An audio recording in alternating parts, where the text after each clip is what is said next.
ಅಧ್ಯಕ್ಷರು ಆಗಮಿಸುತ್ತಿದ್ದಾರೆ. ರಾಷ್ಟ್ರಗೀತೆಯನ್ನು ಹಾಡುವ ಮೂಲಕ ಅಧಿವೇಶನವನ್ನು ಪ್ರಾರಂಭಿಸೋಣ. ನಮನ ಅಧಿನಾಯಕ ಜಯ ಹೇ ಭಾರತ ಭಾಗ್ಯ ವಿಧಾತ, ಪಂಜಾಬ ಸಿಂಧು ಗುಜರಾಟ ಮರಾಠ ದ್ರಾವಿಡ ಉತ್ಕಲ ವಂಗ ವಿಂಧ್ಯ ಹಿಮಾಚಲ ಯಮುನಾ ಗಂಗಾ ಉಚ್ಚಲ ಜಲಧಿ ತರಂಗಾ, ತಬ ಶುಭ ನಾಮೆ ಜಾಗೆ तब शुभ आशीष मागे, गाहे तब जय गाथा जन गण मंगलदायक जय हे भारत भाग्य विधाता, जय हे जय हे जय हे जय जय जय जय हे जय हिंद.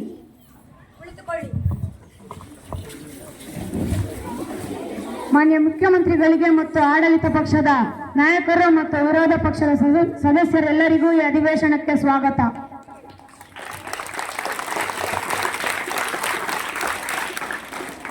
ಸಂತಾಪ ಸೂಚನೆ. ನಮಗಾಗಿ ನಮ್ಮ ದೇಶಕ್ಕಾಗಿ ಹೋರಾಡುತ್ತಿರುವ ಹಾಗೂ ಹೋರಾಡಿ ವೀರ ಮರಣವನ್ನು ಹೊಂದಿದ್ದಂತಹ ಹುತಾತ್ಮ ಸೈನಿಕರಿಗೆ ಗೌರವ ಸೂಚಿಸುವ ಸಮಯ. ಮೌನ ಪ್ರಾರಂಭ.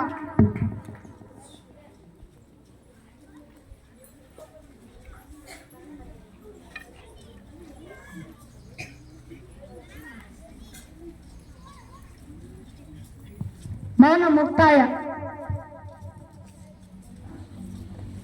ಸಭೆಯನ್ನು ಆರಂಭಿಸುವ ಮೊದಲು ಸಭೆಗೆ ಕೆಲವು ಸಲಹೆ ಮತ್ತು ಸೂಚನೆಗಳನ್ನು ನೀಡಬಯಸಿದ್ದೇನೆ. ಸಮಯದ ಅಭಾವ ಇರುವುದರಿಂದ ಹಾಗೂ ಸಮಯದ ಸದ್ಬಳಕೆ ದೃಷ್ಟಿಯಿಂದ ವಿರೋಧ ಪಕ್ಷದವರು ಕೇಳುವ ಪ್ರಶ್ನೆಗಳು ಸ್ಪಷ್ಟ ಹಾಗೂ ನೇರವಾಗಿ ಇರಲಿ. ಆಡಳಿತ ಪಕ್ಷದವರು ವಿರೋಧ ಪಕ್ಷದವರ ಪ್ರಶ್ನೆಗಳಿಗೆ ನೇರವಾಗಿ ಉತ್ತರಿಸಬೇಕು ಹಾಗೂ ರಾಜ್ಯದ ಅಭಿವೃದ್ಧಿಯ ದೃಷ್ಟಿಯಿಂದ ಆರೋಗ್ಯಕರ ಚರ್ಚೆಗೆ ಮಾತ್ರ ಅವಕಾಶವಿರುತ್ತದೆ. ಮೊದಲಿಗೆ ಪ್ರಶ್ನೋತ್ತರ ವೇಳೆಯನ್ನು ಪ್ರಾರಂಭಿಸೋಣ. ಚುಕ್ಕಿ ಗುರುತಿನ ಪ್ರಶ್ನೆ 101. ಮಾನ್ಯ ಸಭಾಧ್ಯಕ್ಷರೇ, ನನ್ನ ಪ್ರಶ್ನೆ ಮಾನ್ಯ ಮುಖ್ಯಮಂತ್ರಿಗಳಿಗೆ. ನಮ್ಮ ಕರ್ನಾಟಕ ರಾಜ್ಯದಲ್ಲಿ ಸರ್ಕಾರಿ ಶಾಲೆಗಳಲ್ಲಿ ಪ್ರಾಥಮಿಕ ಮತ್ತು ಪ್ರೌಢಶಾಲೆಗಳಲ್ಲಿ ದಾಖಲಾತಿ ಸಂಖ್ಯೆ ತುಂಬ ಕಡಿಮೆಯಾಗುತ್ತಿದೆ. ಇದಕ್ಕೆ ನೀವು ಯಾವ ಕ್ರಮವನ್ನು ತಗೊಂಡಿದ್ದೀರಾ? ಇದು ನಿಮ್ಮ ಗಮನಕ್ಕೆ ಬಂದಿಲ್ವಾ? ಇದನ್ನು ಹೆಚ್ಚಿಸಲು ನಿಮ್ಮ ಸರ್ಕಾರ ಯಾವ ಕ್ರಮವನ್ನು ಕೈಗೊಂಡಿದ್ದೀರಾ? ಇದಕ್ಕೆ ಸ್ಪಷ್ಟವಾದ ಉತ್ತರವನ್ನು ನೀಡಬೇಕೆಂದು ಈ ಮೂಲಕ ಸಭೆಯಲ್ಲಿ ಕೇಳುತ್ತಿದ್ದೇನೆ. ಮಾನ್ಯ ಮುಖ್ಯಮಂತ್ರಿಯವರೇ, ಇದಕ್ಕೆ ನಿಮ್ಮ ಸ್ಪಷ್ಟವಾದ ಉತ್ತರ ನೀಡಬೇಕು.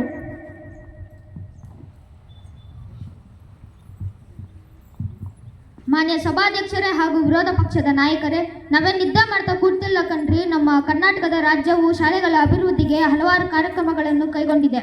ಪ್ರತಿಯೊಂದು ಶಾಲೆಗೆ ಊಟ, ಮೊಟ್ಟೆ ಮತ್ತು ಇತರ ಪದಾರ್ಥಗಳನ್ನು ಕೊಡುತ್ತಿದ್ದೇವೆ.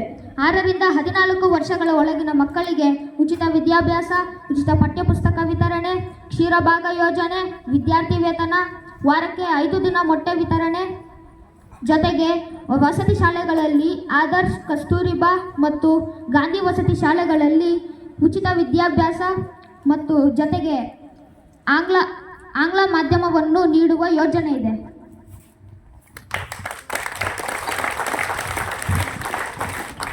ಮಾನ್ಯ ಸಭಾಧ್ಯಕ್ಷರೇ, ಅಲ್ಲಿ ಮಾನ್ಯ ಮುಖ್ಯಮಂತ್ರಿಗಳೇ, ನೀವೇನೋ ಇಷ್ಟೆಲ್ಲ ಮಾಡ್ತಾ ಇದ್ದೀರಾ, ಅದು ಸಂತೋಷದ ವಿಚಾರವೇ. ಆದರೆ ತಮಿಳುನಾಡಿನಲ್ಲಿ ಮಕ್ಕಳ ದಾಖಲಾತಿ ಸಂಖ್ಯೆಯನ್ನು ಹೆಚ್ಚಿಸಬೇಕಾದ್ರೆ ಬೆಳಗಿನ ಉಪಹಾರ, ಹಾಲು, ಮಧ್ಯಾಹ್ನದ ಬಿಸಿ ಊಟ, ಹಾಗೆ ಸಂಜೆ ಹೋಗ್ಬೇಕಾದ್ರೆ ಬಿಸ್ಕೆಟ್ನೂ ಕಳಿಸ್ತಿದ್ದಾರೆ. ಇದನ್ನು ಯಾಕೆ ನಮ್ಮ ರಾಜ್ಯದಲ್ಲಿ ಜಾರಿಗೆ ತರ್ತಾ ಇಲ್ಲ? ಇದನ್ನು ನಮ್ಮ ರಾಜ್ಯದಲ್ಲಿ ಜಾರಿಗೆ ನಮ್ಮ ಸರ್ಕಾರಿ ಶಾಲೆಗಳಲ್ಲೂ ದಾಖಲಾತಿ ಸಂಖ್ಯೆಯನ್ನು ಹೆಚ್ಚಿಸಬಹುದಲ್ವಾ? ಇದಕ್ಕೆ ಸಂಬಂಧಪಟ್ಟಿದ್ದಂತೆ ಶಿಕ್ಷಣ ಮಂತ್ರಿಗಳು ಉತ್ತರಿಸಬೇಕೆಂದು ಈ ಮೂಲಕ ಕೇಳುತ್ತಿದ್ದೇನೆ.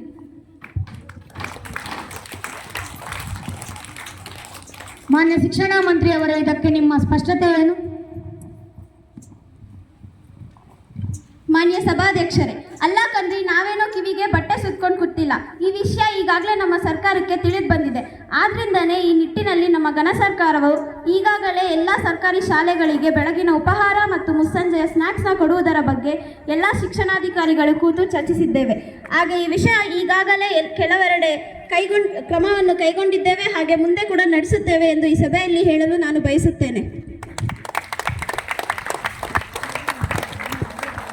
ಚುಕ್ಕಿ ಗುರುತಿನ ಪ್ರಶ್ನೆ 102.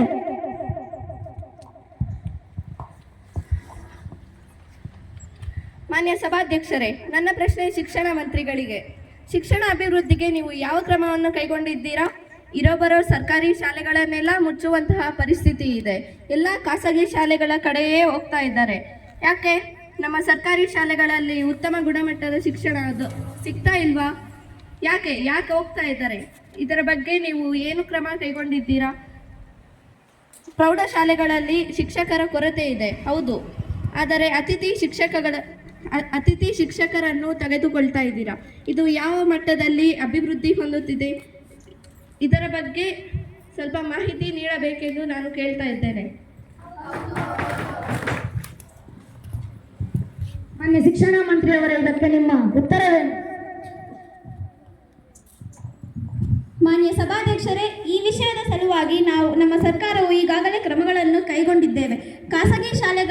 ಖಾಸಗಿ ಶಾಲೆಗಳಿಗೆ ಹೋಗುವುದನ್ನು ನಿಯಂತ್ರಿಸಲು ನಮ್ಮ ಸರ್ಕಾರವು ತೆಗೆದುಕೊಂಡಿರುವ ಕ್ರಮಗಳೆಂದರೆ ಉತ್ತಮ ಮಟ್ಟದ ಹಾಗೂ ಗುಣಮಟ್ಟದ ಶಿಕ್ಷಣದ ಆದ್ರತೆ ಹಾಗೂ ಕಾಯಂ ಶಿಕ್ಷಕರ ನೇಮಕಾತಿ, ಹಾಗೆ ಸಾಕ್ಷರತಾ ಕ್ರಮಗಳಿಗೆ ಹೆಚ್ಚಿನ ಆದ್ರತೆಯನ್ನು ನೀಡುತ್ತಿದ್ದೇವೆ. ಹಾಗೆ ಶಿಕ್ಷಕರ ನೇಮಕಾತಿಗಾಗಿ ನಾವು ಪರೀಕ್ಷೆಗಳಿಗೆ ಹೆಚ್ಚಿನ ಆದ್ರತೆಯನ್ನು ನೀಡುತ್ತಿದ್ದೇವೆ.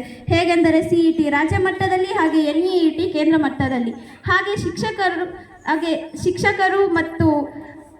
ಶಿಕ್ಷಕರು ಶಾಲೆಗೆ ನಿರಂತರವಾಗಿ ಬರುವಂತೆ ಮಾಡಲು ಸಾಧ್ಯ ಎಲ್ಲ ರೀತಿಯ ಕ್ರಮಗಳನ್ನು ಕೂಡ ನಾವು ತೆಗೆದುಕೊಳ್ಳುತ್ತಿದ್ದೇವೆ. ಹಾಗೆ ಶಾಲಾ ಮತ್ತು ಕಾಲೇಜಿನ ಮಕ್ಕಳಿಗೋಸ್ಕರ ಹಾಗೆ ಅವರ ಶಿಕ್ಷಣ ತುಂಬ ಹೆಚ್ಚಾಗಿದೆ ಎನ್ನುವಂತಹ ಸಲುವೆಯಿಂದ ನಾವು ದ್ವಿಭಾಷಾ ಪದ್ಧತಿಯನ್ನು ಜಾರಿಗೆ ತರುತ್ತಿದ್ದೇವೆ. ಎಂದರೆ ಈಗಾಗಲೇ ಕ್ರಮದಲ್ಲಿರುವಂತಹ ಹಿಂದಿ, ಕನ್ನಡ ಹಾಗೂ ಇಂಗ್ಲಿಷ್ ಭಾಷೆಗಳನ್ನು ಹೊರತುಪಡಿಸಿ ಕೇವಲ ಕನ್ನಡ ಮತ್ತು ಇಂಗ್ಲಿಷ್ ಭಾಷೆಗಳನ್ನು ಜಾರಿಗೆ ತರುವಂತೆ ನಾವು ಯೋಚಿಸುತ್ತಿದ್ದೇವೆ. ಹಾಗೆ ಮುಂದೆ ಭವಿಷ್ಯದಲ್ಲಿ ನಾವು ಈ ಕ್ರಮವನ್ನು ಜಾರಿಗೆ ತರುತ್ತೇವೆ ಎಂದು ನಾನು ಈ ಸಭೆಯಲ್ಲಿ ಹೇಳಲು ಇಚ್ಛಿಸುತ್ತೇನೆ. ಚುಕ್ಕಿ ಗುರುತಿನ ಪ್ರಶ್ನೆ 103. ಮಾನ್ಯ ಸಭಾಧ್ಯಕ್ಷರೇ, ನನ್ನ ಪ್ರಶ್ನೆ ಆರೋಗ್ಯ ಮಂತ್ರಿಗಳಿಗೆ. ಈ ವರ್ಷದಲ್ಲಿ 1 ರಿಂದ 7ನೇ ತರಗತಿ ಮಕ್ಕಳಿಗೆ ವಾರದಲ್ಲಿ 2 ದಿನ ಮೊಟ್ಟೆ ನೀಡುತ್ತಿದ್ದು ಮತ್ತು ಮೊಟ್ಟೆ ತಿನ್ನದ ಮಕ್ಕಳಿಗೆ ಬಾಳೆಹಣ್ಣು, ಚಿಕ್ಕಿ ಮಿಠಾಯಿ ನೀಡುತ್ತಿದ್ದು ಬಹಳ ಸಂತಸದ ವಿಚಾರ. ಆದರೆ 8, 9, 10ನೇ ತರಗತಿ ಮಕ್ಕಳಿಗೆ ತಾರತಮ್ಯ ಮಾಡುವಂತಲ್ಲವೇ? ಈ ವಿಷಯ ನಿಮಗೆ ತಿಳಿದಿದೆಯೋ ಅಥವಾ ತಿಳಿದಿಲ್ಲ, ನಮಗೆ ಗೊತ್ತಿಲ್ಲ. ಈ ತಾರತಮ್ಯವನ್ನು ನೆರವೇರಿಸಲು ನೀವು ಏನು ಕ್ರಮ ಕೈಗೊಂಡಿದ್ದೀರಾ ಸಚಿವರೇ? ಮಾನ್ಯ ಆರೋಗ್ಯ ಮಂತ್ರಿಯವರೇ, ಇದಕ್ಕೆ ನಿಮ್ಮ ಉತ್ತರವೇನು? ಮಾನ್ಯ ಸಭಾಧ್ಯಕ್ಷರೇ, ನಮ್ಮ ರಾಜ್ಯದಲ್ಲಿ ಹೆಚ್ಚಾಗಿ ಪೌಷ್ಟಿಕಾಂಶ ಕೊರತೆಯು 14 ವರ್ಷದೊಳಗಿನ ಮಕ್ಕಳಿಗೆ ಕಂಡುಬರುತ್ತಿದೆ. ಆದ್ದರಿಂದ 1 ರಿಂದ 8ನೇ ತರಗತಿಯ ಮಕ್ಕಳಿಗೆ ಅದನ್ನು ನೀಗಿಸಲು ಮೊಟ್ಟೆಯನ್ನು ನೀಡುತ್ತಿದ್ದೇವೆ. ಮುಂದಿನ ದಿನಗಳಲ್ಲಿ 9 ಮತ್ತು 10ನೇ ತರಗತಿಗಳಿಗೆ ವಿಸ್ತಾರವಾಗುವ ಆಲೋಚನೆಯಾಗಿದೆ. ಅಂಗನವಾಡಿಯಲ್ಲಿ ಗರ್ಭಿಣಿಯರಿಗೆ ತಿಂಗಳಲ್ಲಿ 24 ಮೊಟ್ಟೆ, ಬೆಲ್ಲ ಮುಂತಾದ ಹೊಸ ಧಾನ್ಯಗಳನ್ನು ನೀಡುತ್ತಿದ್ದೇವೆ. ಅಂಗನವಾಡಿಯಲ್ಲಿ ಓದುತ್ತಿರುವ ಮಕ್ಕಳಿಗೆ ಪ್ರತಿದಿನ ಹಾಲು, ಬಿಸಿ ಊಟ ಮತ್ತು ಹೊಸ ಧಾನ್ಯಗಳನ್ನು ನೀಡುತ್ತಿದ್ದೇವೆ ಮತ್ತು ಜಂತು ಹುಳುವಿನ ಮಾತ್ರೆ, ಕಬ್ಬಿಣಾಂಶದ ಮಾತ್ರೆಯನ್ನು ನೀಡುತ್ತಿದ್ದೇವೆ. ಈ ಎಲ್ಲ ಸಾಧಕಗಳನ್ನು ಕೊಡುತ್ತಿದ್ದೇವೆ. ಮುಂದಿಗಿಂತ ಇವಾಗ ಮಕ್ಕಳಲ್ಲಿ ಪೌಷ್ಟಿಕಾಂಶ ಕೊರತೆಯು ಕಡಿಮೆಯಾಗಿದೆ.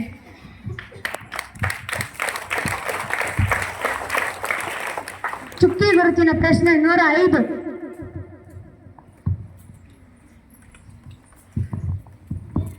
ಮಾನ್ಯ ಸಭಾಧ್ಯಕ್ಷರೇ, ನನ್ನ ಪ್ರಶ್ನೆ ಮಹಿಳಾ ಮತ್ತು ಮಕ್ಕಳ ಸಚಿವರಿಗೆ. ಈಗಲೂ ಸಹ ನಮ್ಮ ಊರಿನಲ್ಲಿ ನೀರಿನ ಕೊರತೆ ಇದೆ. ಇದರಿಂದ ನಮ್ಮ ಹೆಣ್ಣು ಮಕ್ಕಳು 2 ರಿಂದ 3 ಕಿಲೋಮೀಟರ್ ನಡೆದುಕೊಂಡು ನೀರು ತರುತ್ತಿದ್ದಾರೆ. ಇದರಿಂದ ಅವರ ಶಾಲೆಗೆ ಹೋಗಲು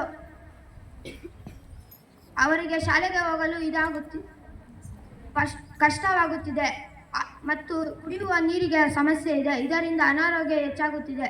ಇದರಿಂದ ನೀವು ಯಾವ ಕ್ರಮಗಳನ್ನು ಕೈಗೊಂಡಿದ್ದೀರಾ?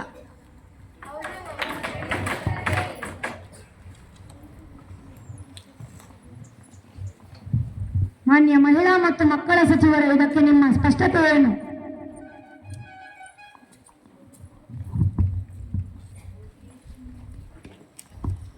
ಮಾನ್ಯ ಸಭಾಧ್ಯಕ್ಷರೇ, ಹೌದು ಸ್ವಾಮಿ, ಈ ಸಮಸ್ಯೆ ಸರ್ಕಾರ ಗಮನಕ್ಕೆ ಬಂದಿದೆ. ಇದನ್ನು ನಿವಾರಿಸಲು ಹಲವಾರು ಕ್ರಮಗಳನ್ನು ಕೈಗೊಂಡಿದ್ದೇವೆ. ಆದರೆ ಮುಂಬರುವ ವರ್ಷದಲ್ಲಿ ಹೆಚ್ಚಿನ ಅನುದಾನವೂ ನೀಡಲಾಗುವುದು.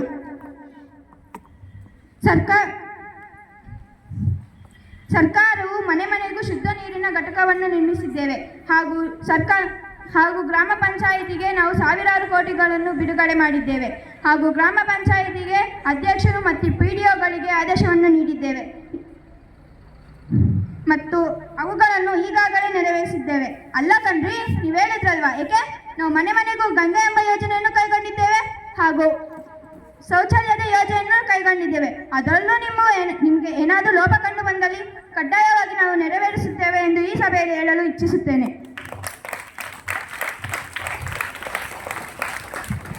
ಚುಕ್ಕಿ ಗುರುತಿನ ಪ್ರಶ್ನೆ 106. ಮಾನ್ಯ ಸಭಾಧ್ಯಕ್ಷರೇ, ನನ್ನ ಪ್ರಶ್ನೆ ಗೃಹ ಮಂತ್ರಿಗಳಿಗೆ. ನಮ್ಮ ರಾಜ್ಯದಲ್ಲಿ ಕೋಮು ಗಲಭೆಗಳು, ಹಿಂದೂ ಮುಸ್ಲಿಂ ಗಲಭೆಗಳು ಹೆಚ್ಚಾಗುತ್ತಿದೆ. ಇದರಿಂದ ಕಿಡಿಗೇಡಿಗಳು ಗಲಾಟೆಯನ್ನು ಮಾಡುತ್ತಿದ್ದಾರೆ. ಇದರಿಂದ ನಮ್ಮ ಪೊಲೀಸರಿಗೆ ಅದನ್ನು ತಡೆಗಟ್ಟಲು ಸಾಧ್ಯವಾಗುತ್ತಿಲ್ಲ. ಇದಕ್ಕೆ ನೀವು ಯಾವ ಕ್ರಮಗಳನ್ನು ಕೈಗೊಂಡಿದ್ದೀರಾ ಎಂದು ಈ ಸದನ ಮೂಲಕ ಹೇಳಿಕೊಳ್ಳುತ್ತಿದ್ದೇನೆ.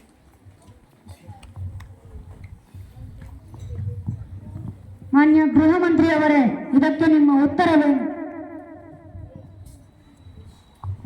ಮಾನ್ಯ ಸಭಾಧ್ಯಕ್ಷರೇ, ನಮ್ಮ ಆಡಳಿತ ಪಕ್ಷವನ್ನು ನಿದ್ದೆ ಮಾಡುತ್ತಾ ಕುಳಿತಿಲ್ಲ ಸ್ವಾಮಿ. ಮೊದಲಿಗೆ ಕೋಮು ಗಲಭೆಗಳು ನಡೆಯುತ್ತಿದೆ ನಿಜ, ಆದರೆ ನಮ್ಮ ವಿರೋಧ ಪಕ್ಷದ ಸ್ನೇಹಿತರು ಹೇಳಿದಷ್ಟು ನಡೆದೇ ಇಲ್ಲ. ಇದನ್ನು ತಡೆಗಟ್ಟಲು ನಮ್ಮ ಗಣ ಸರ್ಕಾರವು ಹಲವಾರು ಕಾರ್ಯಕ್ರಮಗಳನ್ನು ಕೈಗೊಂಡಿದೆ. ಆಪರೇಷನ್ ಸಿಂಧೂರ್. ಸಿಂಧೂರು ಎಂದರೆ ಹೆಣ್ಣು ನೆತ್ತಿಯ ಮೇಲೆ ಇಡುವ ಕುಂಕುಮ. ಭಾರತದ ಸ್ವರ್ಗ ಎಂದೇ ಕರೆಯಲ್ಪಡುವ ಕಾಶ್ಮೀರದಲ್ಲಿ ಏಪ್ರಿಲ್ ತಿಂಗಳಲ್ಲಿ ಪ್ರವಾಸಿಗರ ಮೇಲೆ ಭಯೋತ್ಪಾದಕರು ದಾಳಿ ಮಾಡಿದ್ದಾರೆ. ಅದನ್ನು ನಮ್ಮ ಸರ್ಕಾರ ಪ್ರತಿಕಾರವನ್ನು ತೋರಿಸಿಕೊಳ್ಳಲು ಆಪರೇಷನ್ ಸಿಂಧೂರ್ ಎಂದು ಹೇಳಿದ್ದಾರೆ. ವಿರುದ್ಧವಾಗಿ ಕೇಂದ್ರ ಸರ್ಕಾರವು ಪ್ರತಿಕಾರವನ್ನು ತೋರಿಸಿಕೊಳ್ಳಲು ಪಾಕಿಸ್ತಾನದ ವಿರುದ್ಧ ನಡೆಸಿದ ಮಿಲಿಟರಿ ಕಾರ್ಯಾಚರಣೆಯನ್ನು ನಾವು ಆಪರೇಷನ್ ಸಿಂಧೂರ್ ಎಂದು ಕರೆಯುತ್ತೇವೆ. ಇದು ಪಾಕಿಸ್ತಾನ ಬೆಳೆಸಿದ ಭಯೋತ್ಪಾದಕರನ್ನು ಮಣ್ಣು ಹಾಕುವ ಶಸ್ತ್ರವಾಗಿದೆ. ಇಷ್ಟು ಸಾಕಲ್ಲವೇ ಕೋಮು ಗಲಭೆ ಬಗ್ಗೆ?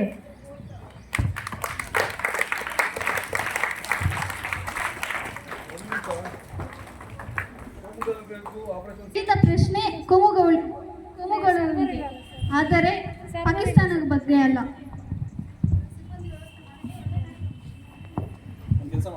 ಹೌದು, ನಾವು ಉತ್ತಮ ಮಟ್ಟದ ಸಿಬ್ಬಂದಿಯನ್ನು ನೇಮಿಸಿದ್ದೇವೆ ಹಾಗೂ ಇನ್ನು ಮುಂದೆ ನಮ್ಮ ರಾಜ್ಯದಲ್ಲಿ ಯಾವುದೇ ರೀತಿಯ ತಪ್ಪು ಆಗುವುದಕ್ಕೆ ನಮ್ಮ ಸಿಬ್ಬಂದಿಗಳು ಬಿಡುವುದಿಲ್ಲ ಎಂದು ಹೇಳಲು ಇಚ್ಛಿಸುತ್ತೇನೆ.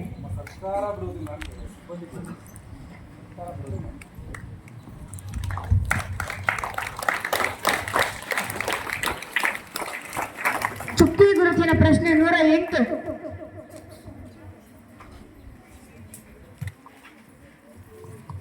ಮಾನ್ಯ ಸಭಾಧ್ಯಕ್ಷರೇ, ನನ್ನ ಪ್ರಶ್ನೆ ಮಾನ್ಯ ಸಾರಿಗೆ ಮಂತ್ರಿಗಳಿಗೆ. ನಮ್ಮ ತಾಲೂಕಿನಲ್ಲಿ ಹಲವಾರು ಹಳ್ಳಿಗಳಿಗೆ ಸಾರಿಗೆ ಸಂಚಾರ ಸೌಲಭ್ಯವಿಲ್ಲ. ಇದರಿಂದ ಶಾಲಾ ಕಾಲೇಜಿನ ಮಕ್ಕಳು ಸರಿಯಾದ ಸಮಯಕ್ಕೆ ಶಾಲೆಗೆ ತಲುಪಲು ಸಾಧ್ಯವಾಗುತ್ತಿಲ್ಲ.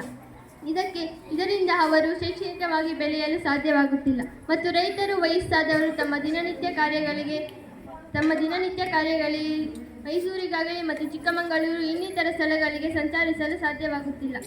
ಇದಕ್ಕೆ ನೀವು ಮತ್ತು ನಿಮ್ಮ ಸರ್ಕಾರ ಯಾವ ಕ್ರಮಗಳಲ್ಲಿ ಕೈಗೊಂಡಿದ್ದೀರಿ?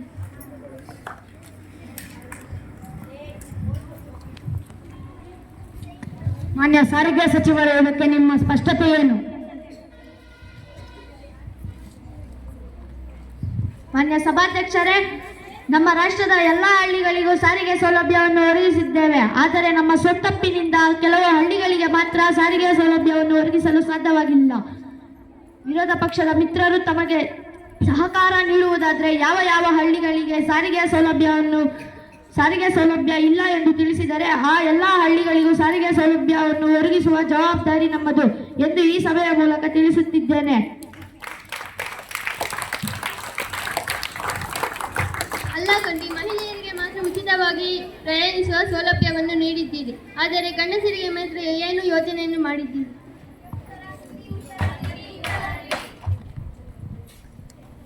ಹೌದು ಸ್ವಾಮಿ, ನಾವು ಮಹಿಳೆಯರಿಗೆ ಮಾತ್ರ ಉಚಿತ ಪ್ರಯಾಣಿಸುವ ಸೌಲಭ್ಯವನ್ನು ನೀಡಿದ್ದೇವೆ.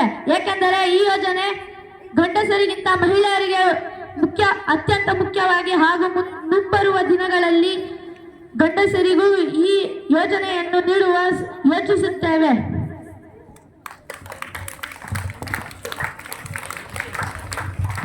ಚುಕ್ಕಿ ಗುರುತಿನ ಪ್ರಶ್ನೆ 109. ಮಾನ್ಯ ಸಭಾಧ್ಯಕ್ಷರೇ, ನನ್ನ ಪ್ರಶ್ನೆ ಕಾನೂನು ಸಚಿವರಿಗೆ. ನೀವು ನಿದ್ದೆ ಮಾಡ್ತಿದ್ದೀರಿ ಅನ್ಕಂಡ್ರಿ. ಇತ್ತೀಚೆಗೆ ಕರ್ನಾಟಕದಲ್ಲಿ ಹಲವಾರು ಸ್ಥಳಗಳಲ್ಲಿ ಶಾಂತಿ ಸುವ್ಯವಸ್ಥೆ ಹದಗೆಡುತ್ತಿದೆ. ಇದಕ್ಕೆ ಕಾನೂನು ಸಚಿವರಾಗಿ ನೀವು ಕೈಗೊಳ್ಳಬೇಕಾದ ಕ್ರಮಗಳನ್ನು ತಿಳಿಸಿರಿ.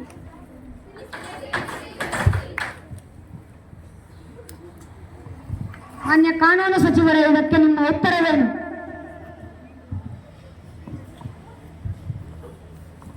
ಮಾನ್ಯ ಸಭಾಧ್ಯಕ್ಷರೇ, ವಿರೋಧ ಪಕ್ಷದ ನಾಯಕರೇ, ನಾವೇನು ನಿದ್ದೆ ಮಾಡ್ತಿಲ್ಲ ಕಣ್ರಿ. ಪೊಲೀಸ್ ವ್ಯವಸ್ಥೆಯನ್ನು ಇನ್ನಷ್ಟು ದೃಢಗೊಳಿಸಿ ತಪ್ಪಿತಸ್ಥರಿಗೆ ಕಠಿಣ ಶಿಕ್ಷೆಯನ್ನು ವಿಧಿಸುವುದರ ಮೂಲಕ ಶಾಂತಿ ಸುವ್ಯವಸ್ಥೆಯನ್ನು ಕೈಗೊಳ್ಳಲು ತೀರ್ಮಾನ ಮಾಡಿದ್ದೇವೆ. ಇತ್ತೀಚೆಗೆ ಕರ್ನಾಟಕದಲ್ಲಿ ಹಲವಾರು ಕಡೆ ಮಹಿಳೆ ಅತ್ಯಾಚಾರಗಳು ಜಾಸ್ತಿ ನಡೆಯುತ್ತಿದೆ. ಇವುಗಳನ್ನು ನಿಯಂತ್ರಿಸುವ ನೀವು ಕೈಗೊಂಡಿರುವ ಕ್ರಮಗಳ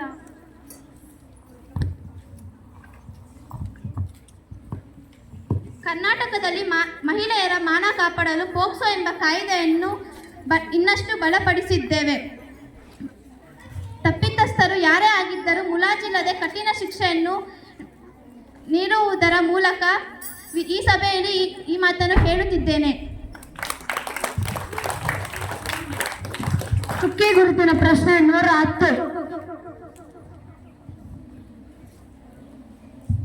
ಮಾನ್ಯ ಸಭಾಧ್ಯಕ್ಷರೇ, ನನ್ನ ಪ್ರಶ್ನೆ ವಿದ್ಯುತ್ ಸಚಿವರಿಗೆ. ಇತ್ತೀಚಿನ ಕರ್ನಾಟಕದಲ್ಲಿ ಎಲ್ಲ ಕಡೆ ವಿದ್ಯುತ್ ಕಣ್ಣಾಮುಚ್ಚಾಲೆ ಆಗುತ್ತಿದೆ. ಇದಕ್ಕೆ ಸಮರ್ಪಕ ಉತ್ತರವನ್ನು ನೀಡಬೇಕಾಗಿ ವಿದ್ಯುತ್ ಸಚಿವರಲ್ಲಿ ವಿನಂತಿ. ಸ್ಟಾರ್ಟ್ ಮೋಟಾರ್ಗಳನ್ನು ಅಳವಡಿಸಿ ಗ್ರಾಹಕರಲ್ಲಿ ಹೆಚ್ಚಿನ ಹಣವನ್ನು ವಸೂಲಿ ಮಾಡುತ್ತಿರುವ ಭ್ರಷ್ಟತೆಯಲ್ಲವೇ? ಇದಕ್ಕೆ ನಿಮ್ಮ ಉತ್ತರವೇನು?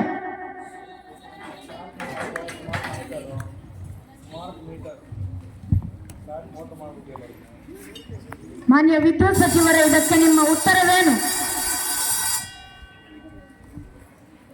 ಮಾನ್ಯ ಸಭಾಧ್ಯಕ್ಷರೇ, ವಿರೋಧ ಪಕ್ಷದ ನಾಯಕರೇ, ನಾವೇ ನಿದ್ದೆ ಮಾಡ್ತಾ ಇಲ್ಲ ಕಣ್ರಿ. ನಮ್ಮ ರಾಜ್ಯದ ಅಭಿವೃದ್ಧಿಗಾಗಿ ನಾವು ನಮ್ಮ ರಾಜ್ಯದ ಪ್ರತಿಯೊಂದು ಮನೆಗೆ, ಪ್ರತಿಯೊಂದು ಹಳ್ಳಿಗಳಿಗೂ ನಿರಂತರವಾಗಿ 24 ಗಂಟೆ ವಿದ್ಯುತ್ ಸೌಕರ್ಯವನ್ನು ಒದಗಿಸಲು ನಾವು ಪ್ರಾಮಾಣಿಕವಾಗಿ ಪ್ರಯತ್ನವನ್ನು ಮಾಡುತ್ತಿದ್ದೇವೆ ಮತ್ತು ವಿದ್ಯುತ್ ಉತ್ಪಾದನೆ ಮೊದಲು ಬಹಳಷ್ಟು ಕ್ರಮಗಳನ್ನು ಕೈಗೊಳ್ಳಿದ್ದೇವೆ.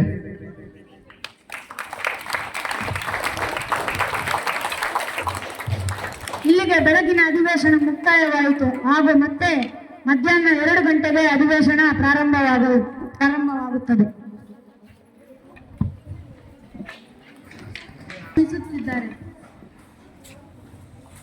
ಕುಳಿತುಕೊಳ್ಳಿ. ಚುಕ್ಕಿ ಗುರುತಿಲ್ಲದ ಪ್ರಶ್ನೆ 104.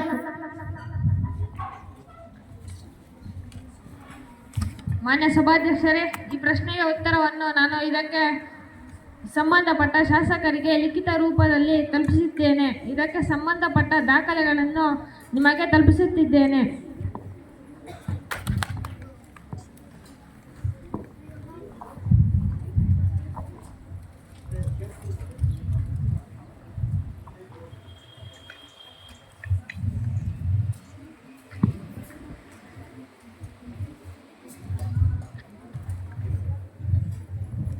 ಇಲ್ಲಿಗೆ ಪ್ರಶ್ನೋತ್ತರ ವೇಳೆ ಮುಕ್ತಾಯವಾಯಿತು. ಈಗ ಗಮನ ಸೆಳೆಯುವ ಪ್ರಶ್ನೆ ಪ್ರಾರಂಭವಾಗಲಿದೆ.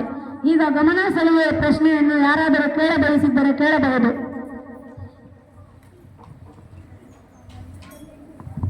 ಮಾನ್ಯ ಸಭಾಧ್ಯಕ್ಷರೇ, ನನ್ನ ಪ್ರಶ್ನೆ ಗೃಹ ಮಂತ್ರಿಗಳಿಗೆ. ಸ್ವಾಮಿ, ಕರ್ನಾಟಕದ ಸುಮಾರು ಹಳ್ಳಿಗಳಲ್ಲಿ ಅಕ್ರಮಣವಾಗಿ ಮದ್ಯ ಮಾರಾಟ ನಡೆಯುತ್ತಿದೆ. ಗಂಡಸರು ಕುಡಿದು ಮನೆಗೆ ಬರುವುದರಿಂದ ಮನೆಯಲ್ಲಿರುವ ಹೆಂಡತಿ ಮಕ್ಕಳಿಗೆ ತೊಂದರೆಯಾಗುತ್ತಿದೆ ಮತ್ತು ಮಕ್ಕಳು ಶಾಲೆಗೆ ಹೋಗಲು ತೊಂದರೆ ಆಗುತ್ತಿದೆ ಮತ್ತು ಕೆಲವು ಕೊಲೆಗಳು ನಡೆದಿವೆ. ಇದಕ್ಕೆ ನೀವು ಏನು ಕ್ರಮ ಕೈಗೊಂಡಿದ್ದೀರಿ?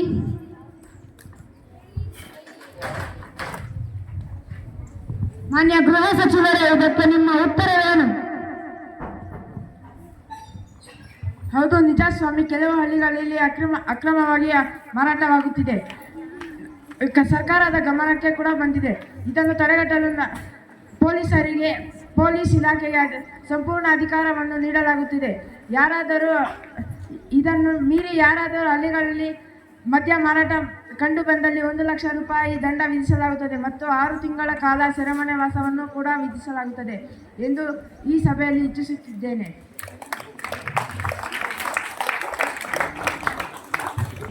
ಅಲ್ರಿ ಸ್ವಾಮಿ, ನೀವೇ ಅವರಿಗೆಲ್ಲ ಬಾರುಗಳನ್ನು ಓಪನ್ ಮಾಡಲಿಕ್ಕೆ ಲೈಸೆನ್ಸ್ ಕೊಡುತ್ತಿದ್ದೀರಾ ಅಲ್ವಾ? ಏಕೆ ಅವ್ರಿಗೆ ಕೊಡುತ್ತಿದ್ದೀರಾ ಲೈಸೆನ್ಸ್ ನೀವು? ಇದಕ್ಕೆ ನೀವು ಏನು ಹೇಳುತ್ತೀರಾ?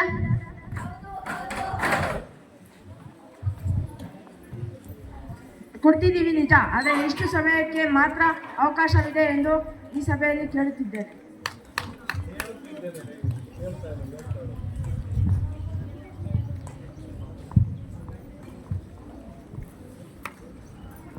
ಮಾನ್ಯ ಸಭಾಧ್ಯಕ್ಷರೇ, ನನ್ನ ಪ್ರಶ್ನೆ ಮಕ್ಕಳ ಮತ್ತು ಮಹಿಳಾ ಸಚಿವರಿಗೆ. ಅಲ್ಲ ಕಣ್ರಿ, ನೀವೇನು ನಿದ್ದೆ ಮಾಡ್ತಾ ಇದ್ದೀರಾ? ಇವಾಗ ತಾನೇ ನಾವು ಬಾಲಕಾರ್ಮಿಕರ ಕೆಲಸದ ಬಗ್ಗೆ ನಿಷೇಧಿಸಿ ಚರ್ಚಿಸಿದ್ದೇವೆ. ಆದರೂ ಕಾರ್ಖಾನೆ, ಹೋಟೆಲ್ಗಳಲ್ಲಿ ಕೆಲವು ಬಾಲಕಾರ್ಮಿಕರು ಕಂಡುಬರುತ್ತಿದ್ದಾರೆ. ಇದಕ್ಕೆ ನೀವು ಏನು ಕ್ರಮ ಕೈಗೊಂಡಿದ್ದೀರಾ? ಈ ಕೂಡಲೇ ಈ ವಿಷಯದ ಬಗ್ಗೆ ಕ್ರಮ ಕೈಗೊಳ್ಳಬೇಕೆಂದು ನಾನು ಈ ಸಭೆಯಲ್ಲಿ ಹೇಳ್ತಾ ಇದ್ದೇನೆ. ಮಾನ್ಯ ಮಹಿಳಾ ಮತ್ತು ಮಕ್ಕಳ ಸಚಿವರೇ, ಇದಕ್ಕೆ ನಿಮ್ಮ ಸ್ಪಷ್ಟತೆ ಏನು? ಮಾನ್ಯ ಸಭಾಧ್ಯಕ್ಷರೇ, ಅಲ್ಲ, ನಮ್ಮ ಆಡಳಿತ ಪಕ್ಷದೇನು ಕಣ್ಮುಚ್ಕೊಂಡು ಕುಳಿತಿಲ್ಲ. ಬಾಲಕಾರ್ಮಿಕರನ್ನು ಕೆಲಸಕ್ಕೆ ಸೇರಿಸಿಕೊಳ್ಳಬಾರದು ಎಂದು ನಾವು ಆಯೋಜಿಸಿದ್ದೇವೆ. ಇದನ್ನು ಹೇಳುವುದನ್ನು ನಿಲ್ಲಿಸಬೇಕೆಂದು ಹೇಳುತ್ತೇನೆ. ಬಾಲಕಾರ್ಮಿಕರ ನಿಷೇಧ ಮತ್ತು ನಿಯಂತ್ರಣ ಕಾಯ್ದೆ ಎಂದು 1986ರಲ್ಲಿ ಜಾರಿಗೊಳಿಸಲಾಗಿತ್ತು. ನಮ್ಮ ಘನ ಸರ್ಕಾರವು ಶಿಕ್ಷಣ ಇಲಾಖೆ, ಸಮಾಜ ಕಲ್ಯಾಣ ಇಲಾಖೆ, ಮಹಿಳಾ ಮತ್ತು ಮಕ್ಕಳ ಇಲಾಖೆ ನಾವು ಕಾನೂನು ಅನುಸರಿಸುತ್ತೇವೆ. ಈ ಕಾನೂನು ಪ್ರಕಾರ ಕಾರ್ಖಾನೆ, ಹೋಟೆಲ್, ಗ್ಯಾರೇಜ್ ಸ್ಥಳಗಳಲ್ಲಿ ಈ ಕಾಯ್ದೆ ಅಥವಾ ಶಾಸನವನ್ನು ಉಲ್ಲಂಘಿಸಿದ್ದೇವೆ. ಮಾಲೀಕರಿಗೆ ಬಾಲಕರನ್ನು ಪರವಾಗಿ 20,000 ದಂಡವನ್ನು ವಿಧಿಸಲಾಗುತ್ತದೆ ಹಾಗೂ ಅದರಿಂದ ನಮ್ಮ ರಾಜ್ಯದಲ್ಲಿ ಬಾಲಕಾರ್ಮಿಕರ ಸಂಖ್ಯೆ ಕಡಿಮೆಯಾಗಿದೆ ಎಂದು ಈ ಸಭೆಯಲ್ಲಿ ಹೇಳಲು ಇಚ್ಛಿಸುತ್ತೇನೆ.